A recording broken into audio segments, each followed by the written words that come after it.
Jamani, tuacheni yote.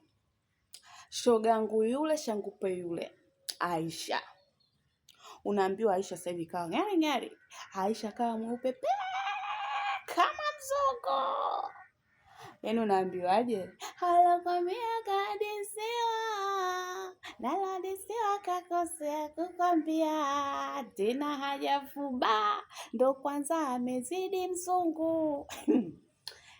Jamani, Shangupe yule sijui ile bonge la bwana kalitoa wapi.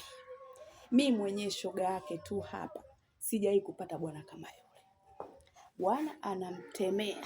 Bwana anamtemea mapene tu, hakikoa kidogo. Jamani, dola hizo. Mimi sasa umeona kuta hiyo mpaka linidondokee. Mwenzangu yuko huko, unaambiwa hivi yuko kwenye mijumba ya kifahari huko,